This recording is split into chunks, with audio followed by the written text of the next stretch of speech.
Welcome to Stage Door Athletic. Now, for reasons that will emerge, welcome to my first Winter Olympic diary. Yes, this week in a special episode, come along. Oh no, you can't say that. Come along with me. I was about to say come along with me. That is the phrase that winds me up more than most things in life. It's the epitome of the worst kind of social media as we go on these banal journeys. And they always begin with, come with me as I head down. So boring. Anyway, come with me as I indulge in what has to be one of my favourite sporting events, the Winter Olympics. It's this 4-year cycle where we just become experts on sports we never look at any other time of the year. I really, truly love it. Regular listeners know I'm a big ski and winter sports fan. So this is just for me, nirvana, seeing these extraordinary athletes doing extraordinary things. So I've indulged a lot this week, got really into the curling as well as the alpine skiing. We've got all the snowboard freestyle events starting to come in. We're just starting the ice skating and figure dancing, all the speed skating stuff to come. Ice hockey will run all the way through the tournament. We've got all the sliding events to come. So there's loads to look forward to if you haven't yet dipped into the coverage. I really encourage you to do it. Listen to last week where I gave a bit of insight as to the GB medal, so I won't go over old ground. So hopefully this will whet your appetite. There's loads to come and lots of medal chances. But it's not all winter sports. Throwing in some rugby league, bit of Leeds United, the Super Bowl, the Six Nations, and it's Stage Door Athletic. So the theatre of the tournament. But before we get to the opening ceremony, let's take you back to last Wednesday when the Olympics actually really began with the best event of all, curling.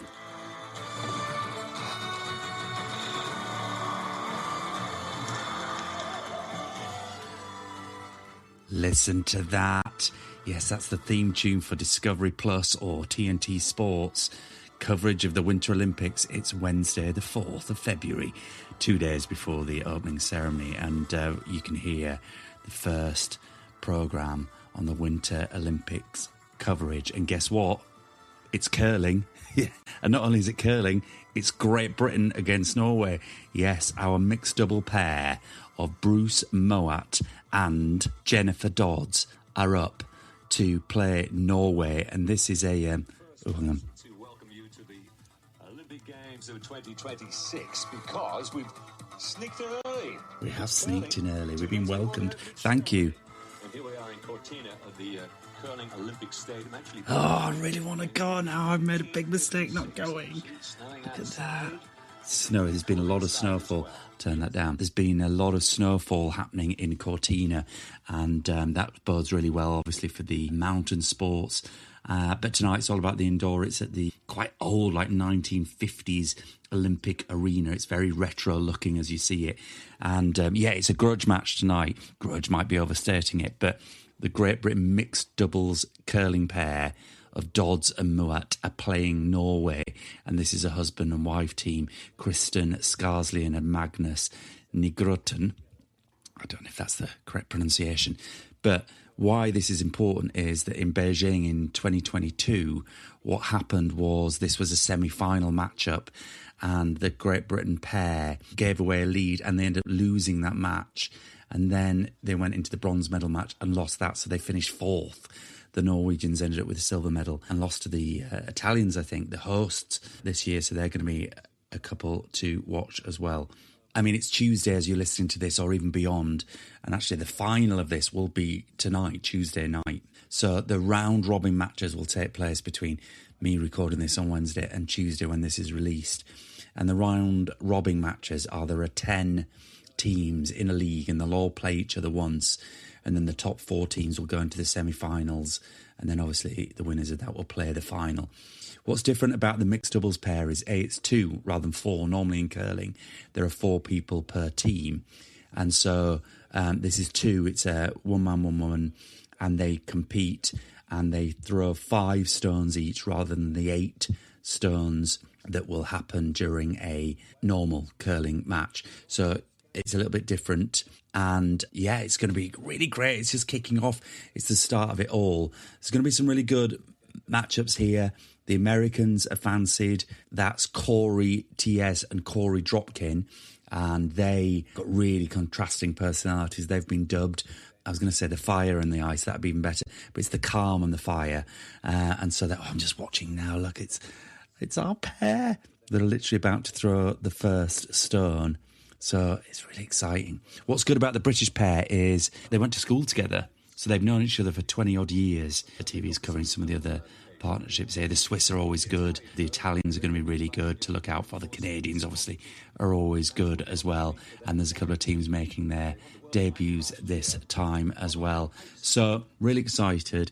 I shall attempt to update you on the progress throughout the week as I watch it. But the first matchups are taking place about now. So I'm going to go watch it. And hopefully, when I come back to this, we'll be finalists or semi-finalists. But I hope you're enjoying the curling too. This is just the appetizer to the big men's and women's tournaments that will continue right throughout the Winter Olympics. So I hope you're enjoying and catch up soon. Brilliant. So I'm just watching the BBC's opening ceremony montage, their introduction to the whole coverage. He's got Zlatan Ibrahimovic talking, of course, played for Milan, talking about himself in the third person, which is just obviously classic Zlatan. But it is great. It's what the BBC do best, isn't it? These things, exciting. And it does make you realise that the Winter Olympics really is like the most extraordinary skilled people. Obviously, all Olympic sports in the summer are cool as well, but it feels like there's just something a bit madder and crazier and more dangerous about winter sport. Oh, hang on. He's talking to Tor Valentin. I love it. Does a Swedish guy become a knight? Because I know a guy. He's very tall, very strong. He's an incredible footballer. I wonder who writes the scripts for these introduction things. It's a good job. And anyway, they've done a great job. Back to classic Claire Balding and a picture of the Duomo in Milan. So, yes, we're off and running. Opening ceremony, Friday night. Oh, this is great. Locked in for the night. I was going to order a Chinese, but maybe it's got to be a pizza or something Italian. Maybe it's got to be Domino's. Maybe I do Domino's. What a night. Got Winter Olympics, opening ceremony, catch up on the curling, which I hope you've been following. But now the GB double pairs, they've won 5 of their round-robin events, undefeated so far, doing really, really well. Some big matches to come. But also on telly tonight, Leeds United versus Nottingham Forest. It's a big game. Ellen Road under the candles, as Jack would say. Big game. So I shall be split screening this evening between those games as Lizzie Arnold, 2-time Olympic gold medalist of the skeleton. We spoke about it last week. He's been interviewed. So Winter Olympics plus Leeds United plus Domino's. Oh, I'm alive. Well, we're about half an hour into the teams arriving now, which I think is working quite well, this multi-location idea. I like it, although it's a bit treacherous, some of the walkways the athletes are walking on, particularly in one of the skiing venues, walking down like packed, slippy, uneven ice. Anyway, they're navigating that very well. But we're up to Estonia, being about half an hour in. But it's a good time to reflect on the ceremony, which I think has done really well. In our modern age, you know, the temptation is always to outdo the last one with drone technology and huge spectacle of lights. But this, I thought, was very authentically Italian. You know, they prioritised on what they're good at, high culture, if you like, opera, ballet, art, fashion, the aesthetic. And I think there was some nice little interpretive moments around, you know, bringing the city and the mountains together. I thought it was done really tastefully. That little violin sequence and the dance thing, I thought was pretty good. And so, yeah, I think they've judged it pretty right. I mean, what Mariah Carey has got to do with Italy, I'll never know. They made a tenuous link, didn't they, to divas? But fair dues. It was nice. She didn't outstay her welcome. Pretty good. I like the catwalky bit, the model bit. That was great. The fashion moment. It's such a hard thing, this, as a form, a theatrical form. Opening ceremonies and stadium art, because the scale of the stage itself, I guess the creative director is always trying to balance the millions watching on TV versus the 60,000 in the stadium. And I guess you've got to prioritise the TV audience. But It looked pretty good, I thought, as these things go. You know, it featured all the Italian qualities that I talked about. I mean, I didn't see much rudeness or inability to queue or bad drivers featured, but fair enough. Why would they do that, I suppose? As we were... Stereotypes. Seriously, could the Australians have looked more Australian coming down there? And also, if I was a coach of some of these teams and I saw my athletes on one another's shoulders or doing backflips, as the Brazilians did, walking down, you'd be furious when you imagine twisting an ankle after 4 years preparation and you twisted an ankle because you did an entirely extraneous backflip on the ice in the opening ceremony. You'd be absolutely gutted. Anyway, I think it's time to flip over and see how, I'll just get my remote control, how Leeds United are doing. Just get over to Sky Sports, see what's going on. They're probably about 15, 20 minutes in. Watch live. It's always this horrible moment when you look up to the top left and see this got 0-0. All right, 0-0 after 16 and a half minutes under the candles at Ellen Road. Might tune into this bit. So, good opening ceremony, I thought, on reflection. The real stuff starts tomorrow, skiing from Bormio, the men's downhill, I think, tomorrow morning. So I shall be up watching that before a feast of winter sports, Premiership football. Great times. Okay, it's Saturday morning, and having watched the opening ceremony last night, I was in chat with my friend Emily, who lives, well, they live in Bath, but her husband, Phil, who I've known for years, his parents own a house in Cortina. And so she's heading out there next week, or this week now, to Cortina and hang out and ski and be around the Olympics. I think they've got some tickets for the curling the week after. Anyway, we were watching the opening ceremony last night and we were like texting back and forth, essentially bitching about some of the outfits, or commenting. Critiquing is a better word. Critiquing some of the outfits worn by various nations. And I just got so much FOMO watching it all. And I was like, I really want to go. I really want to go. And I'm like, what is the point of having a camper van if you can't make impulsive decisions? Now, there's a bit of a life mantra I've got, which is fuck it, buck it. And I fucked it, bucked it. I'm going. I'm just going to go out there. I looked into like flights, car hire from Venice into Cortina, which that was all quite reasonable, really. Not too much. Hotels, however, really expensive. So then I'm like, the resistance I had to the camper van was, it's a long way to drive. It's a long way to go to get there. But I'm doing it. I'm taking the Colonel. Colonel and I, we're heading to Cortina. I've booked the shuttle.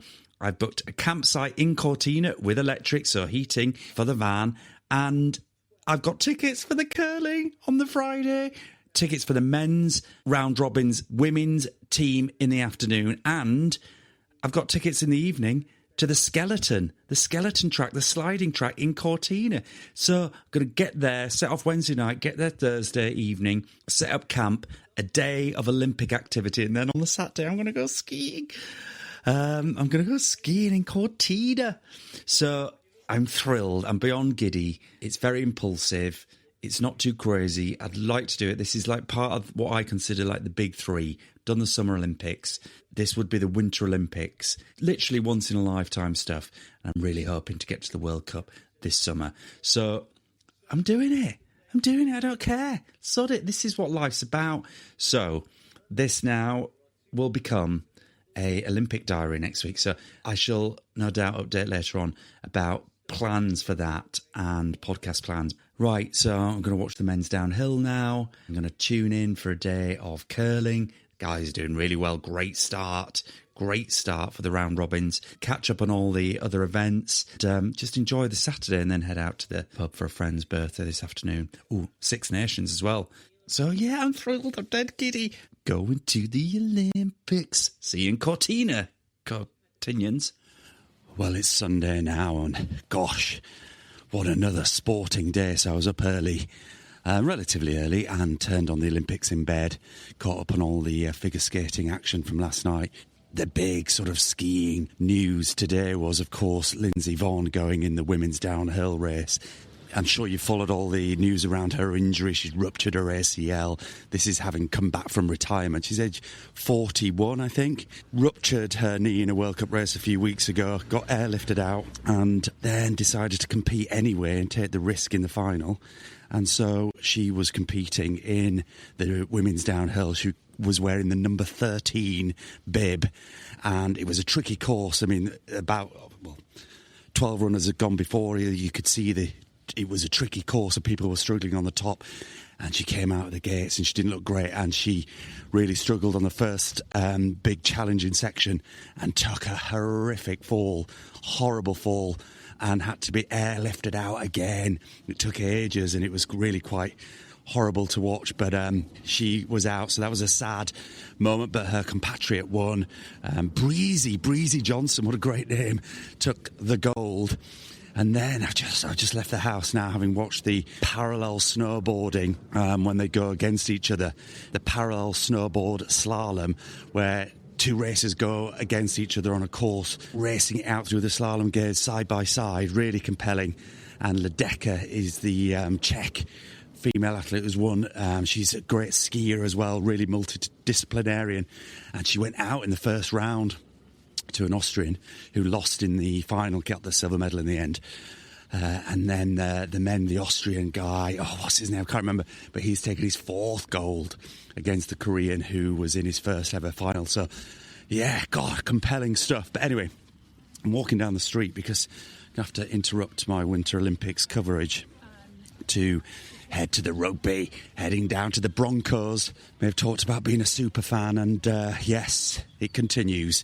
After two brilliant victories in the league, they're playing in the Championship. The London Broncos now take on Super League's Bradford Bulls in the Challenge Cup. So this is the round of the Challenge Cup, the FA Cup equivalent for Rugby League, the big traditional cup tournament with the final at Wembley. And the Broncos are hosting the Bradford Bulls. Now, it's going to be a good matchup because the Bulls were in the Championship previously. They've got one of the franchise slots in the Super League, which kicks off later this week. And the London Broncos just missed out on that. So there's a bit of a grudge, I think, here, which will be really, really interesting ahead of the Super League to see where Bradford are at. The Super League, by the way, kicks off this week. Later on this week, I think it's Thursday or Friday night. So it's Rugby League. I'm going to head down to the stadium now. They play at AFC Wimbledon, down to the New Plough Lane with my Broncos hat on. Meet my friend Trent. We are the super fans. And that's all ahead of the Super Bowl, of course. So get back tonight and catch up on the curling. Oh, my God. They've been doing great. Jenn Dodds, Bruce Mowat, absolutely fantastic. Undefeated, guaranteed through to the semi-finals already. But they've got their other round-robin matches today, so I'll catch up on the results from the game. Yeah, and then it's Super League tonight. What a weekend! Oh, still buzzing, by the way, about my trip. Oh, I can't wait. I'm getting really excited about that. I was chatting to Emily again today when we were watching the women's downhill. And her husband Phil's parents were actually at the finishing line for the women's downhill. So I was getting pictures live from there with their Italian flags around them. So I'm dead excited. It was such a beautiful day in Cortina today. So to be there later in the week is going to be great. Right, anyway, Rugby League now. Catch up later. 3 o'clock, we're approaching kick-off. The drums are sounding. The London Broncos hardcore ultras are in the main stand, opposite the main stand. And they've opened the away end. They've opened one of the ends behind the goal for the Bradford travelling Fonz. And here come the teams. Here go the Pyros. Led out by... Whee! Woo-hoo! Got the flamethrowers, the blue and red Pyros firing into the air. Oh, it's going to be... Oh, bloody hell, that is loud. It is going to be a big game today. Real first test of the season for the Broncos. Let's see what happens. Sent Trent to the bar for a first half pint. He's missed the Pyros. That's my fault. Sorry, Trent. Oh, it's good atmosphere. Here we go. And we're off. Kick off. Bradford kicking off to the Broncos with a big, tall, spindly winger for the Broncos who's been pushed right back, actually. He didn't play last week, and I think we were stronger for it, but let's see what happens. Anyway, update half-time. Oh, wow! There's 2 minutes to go until half-time, and it's such a tight game. It was 4-4 with 2 minutes to go at half-time, and the Broncos have just scored in the corner to take it to 8-4. I don't think they'll get the conversion, but, it's a great game. Really, really tight affair. And it's the first time this Broncos team have played Super League opposition, and they're really stepping up to it. It's a really intense game, and the Broncos are doing really, really well. And 8-4 with 1 minute to go until half-time. It's a cracker. The hits are big, the intensity is big. You can tell they really want it. It's so interesting. They've had opposition from the lower leagues, and they've won by 30 points in both of these early pre-season home games, and by 80 in the first round of the Challenge Cup. But this is a big, big game, and they're up to it. It's great to watch. Ducked out to the bar to get some beers at half-time, beat the queue, because the crowd is good here today. £10 tickets for this London Broncos versus Bulls game. It's a good move as they try and build this support. So it's time for a beer. 8-4 at half-time. It's 1 minute to go now, and sadly the Bradford Bulls came out with a lot of intensity in the second half. They really clearly had a bit of a rocket at half-time. They came out and scored early, put pressure on London, and London have done really, really well, but unfortunately they've just given away 3 tries in the second half, and it's going to be, they're about to convert Bradford for a little really irritating try in the corner, and they've punished us with the conversions as well. Oh, it's off the crossbar, that one. But it's now 26-8 with 1 minute to go. So the Broncos are out of the Challenge Cup. It's a sad first loss of the season. But they can be really, really proud of their first half effort. And it's been a big crowd here as they're trying to grow the game. That's the point. They're trying to listen to the Broncos fans. Look at it, they're singing them through. Yes, I love it. I'm really invested now in London Broncos. There's a lot of great characters in the squad. I didn't go 10 metres. I'm really invested. I'm going to be coming back a lot, and I would just encourage any listeners who are in London and like a bit of sport on a Sunday afternoon, get down to the London Broncos, play at AFC Wimbledon, the home of the football club, at Plough Lane. Great atmosphere. You can hear the noise. It's pretty good for the numbers here, and they're really trying to grow the game, so they should be very proud of themselves despite the defeat. 30 seconds to go. They've got to hold out and not concede anymore, but they've gone down. They're out the Challenge Cup. So it's all about the Super Bowl now this evening. A bit of Olympics as well. Need to catch up on the curling, see what's happened in the curling when we get home. Well, it's Sunday night and I'm in bed. What time is it? 9:40. I just don't know if I'm going to get to the Super Bowl, every part of me wants to try and stay up, but it's been a big day, a long day, a big weekend. Maybe I'll try and get to half-time. I won't get to half-time. It's 11:30 kick-off. So when will that be? It takes about an hour and a half to get through a half, maybe even longer. That's 1 a.m. I don't know. I don't know if I'm going to make it. Anyway, I'm watching the team final of the ice dancing as I'm in bed, and just seen Ilya Milanin, the back-flipping American, do his thing to try and potentially steal that goal for the USA team. The Japanese are in a strong position, so who knows? Let's see what happens there. But did you watch the big air, the women's big air snowboarding? It's when they come down a big slope, go up a ramp, and then do their tricks and land them. And Mia Brooks, the British athlete, has qualified for the final, which will take place on Monday. So that's one to keep an eye out. Hopefully you did and you caught the final tomorrow. I'll do an update on that. So yes, can I do it? I don't know. I'll give it a whirl. It's just we've got a big work week and I've got to pack the van. I'm going to the Olympics.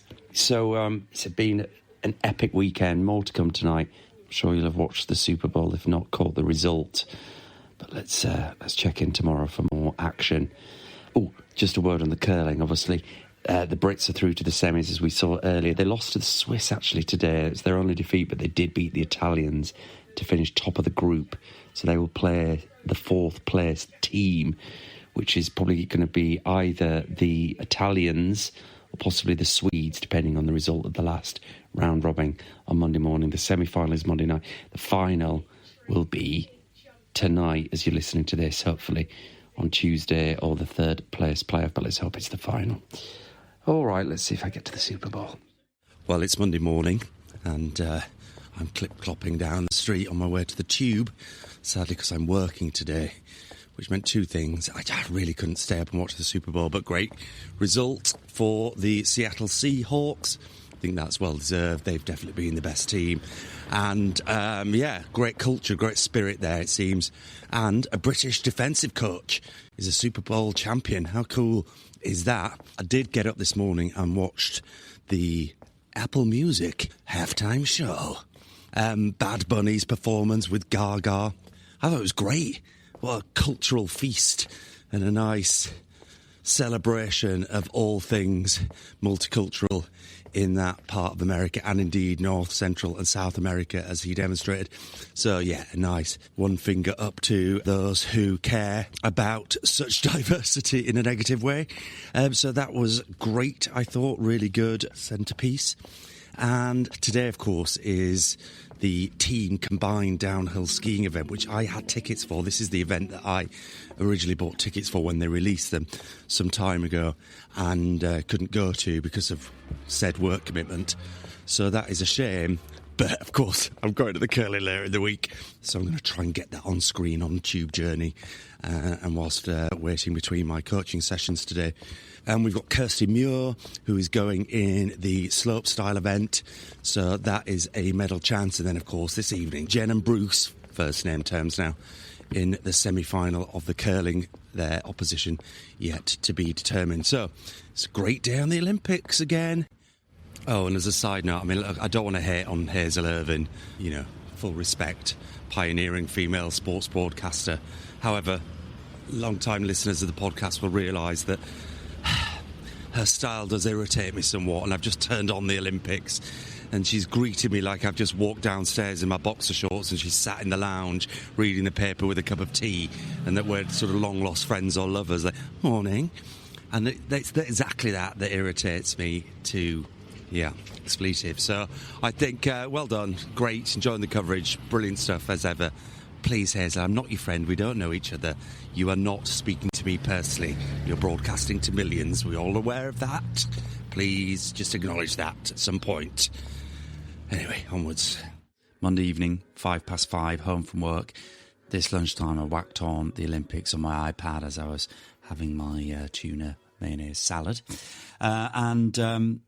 Watched Kirsty Muir miss out on that first medal for Great Britain in the freestyle skiing. Oh, it was heartbreaking. She missed out on the bronze medal by 0.41 points to the Canadian Megan Oldman, and she did a really good final run, put a lot of pressure on herself to score in that final run. The first two hadn't quite landed in the way she wanted, so that made it a lot of pressure for her, and it didn't quite come off. And people were talking about that as a potential medal chance before the games. So that's one down. But it's the curling semi-final. So I'm in my room, got the telly on. I'm actually editing the podcast. They ended up being matched up with Sweden in the semi-final. So having topped the group, Sweden came fourth. And it's the semi-final tonight for a place in the final, which will be Tuesday evening. Oh, God. The other semi-final is Italy against the USA. Now, as I mentioned last week, they went out at this stage last time in the Olympics, so I'm sure psychologically that must be playing into their mind. But I'm just looking at the arena trying to work out where I'm going to be sat. Oh, this Friday watching the men and the women. But anyway, so curling, I shall update you on the results this evening. You'll know this already, but hopefully it'll be a good game and there's a good story to come out of this. Oh, man. Oh, I'm gutted. They've just lost the semi-final to Sweden, which means they go into the third, fourth place bronze medal match tonight, Tuesday. It's really disappointing, that. So disappointing, because they were in it, it was tight. But I think what's interesting about this is you can just tell in sport, when the pressure comes on, no pressure really in round robins, you're playing with freedom, you've always got a chance to redeem yourself. But when it's all on the line, as it was in this semi-final, you could see the pressure just played into, they're always just a beat behind the game. And then they got it tied in the sixth end and blew it, the Swedish power play end, and the Swedes got 5 and went to 8-3, and there's 2 ends to go, and it's just, that's irredeemable. And so it played out. In fact, they've had to concede it before the final end. Oh man, that's so disappointing. You can see they're gutted. I'm gutted. Well, still a chance of a bronze medal. They'll be really disappointed, because they were really, really gold medal contenders, really. So over to the big air. Can we do something in the big air? Oh man, it's another 4th place finish. Oh God. So Mia Brooks in the big air final tonight. It's Monday night. Hopefully you watched it. Came 4th again, just been pipped out of the medals, as happened earlier in the day. But in snowboard talk, she's stoked, and that is really great to see. I mean, I've been gutted, and I've been thinking, is this the Olympics where we're just going to miss out all the time and 4ths? But her attitude's fantastic. She's got one more event. She wants to carry that good energy, and that's a great lesson for us all. Still loads to watch in the Olympics. There's ice dancing tonight. The Brits go with their Spice Girl routine. I'm going to tune into that. We've got all the speed skating. The Dutch athlete won today, Jake Paul's girlfriend, the Dutch speed skater, I think, won this evening. There's loads of other skiing, slopestyle, freestyle. We've got all the sliding events to come, the skeleton, the luge, the bobsleigh, loads and loads to look forward to. Still loads of British chances, and I'm really looking forward to keeping an eye on it on the TV before I go.